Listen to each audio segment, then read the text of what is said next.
guys have to fall a lot? Good question. Oh, yeah. Definitely is a question. It does. It can. But when I was in college, there's a class called Stage Combat that I had to take. And what you do is they teach you how to fall properly without hurting yourself.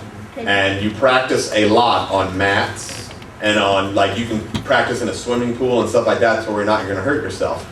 And then after over a year of practicing and stuff like that, I'm certified in what is called hand-to-hand combat. So that means I know how to fall down or how to fight somebody on stage.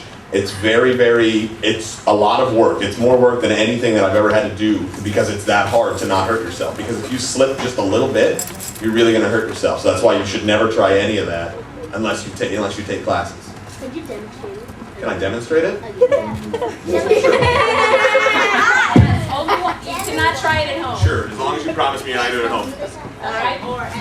Or at the camp. Or at the camp. So when it comes to like falling, when you guys saw me fall a lot today, when I was falling, every time I hit the ground, I'd slap the ground so it sounded a lot harder than it really was. Does that make sense? So what you're going to see is and it sounds like I hurt a lot more, but I'm actually just kind of just laying down. Wait, can you try it without the slap? Can I try it without the slap? Yeah, then it's not going to be as like, it's just gonna, Oh. see what I'm saying? And then by adding that slap in there, it's just, it makes it sound a lot worse.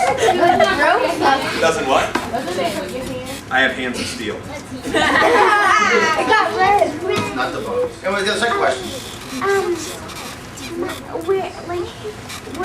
Do you guys make up the show as you go along, or it's improv? Yeah, I think Rob was going to say a little earlier, the games that we do a lot, all the time. And we rotate them sometimes, but basically the structure of the show is the same show. However, everything in between the time where we say, what are you going to give us, the ideas you gave us, the Toys R Us, or whatever you gave us for the scene, in between that and the time we call tag scene, that's completely made up. And what happens is we get a lot of the similar suggestions because there's only so many times you can do Britney Spears jokes and yada yada yada. But what happens though, poop happens a lot, and well, everybody poops. So, my favorite book ever. So what happens is a lot of times different actors will be in different scenes with the different suggestions, so it never ends up being the same way twice. So yes, it was all the show that you just saw will never be seen again by anybody else. In summary. It's your own personal show. It'll be different every time, no matter what.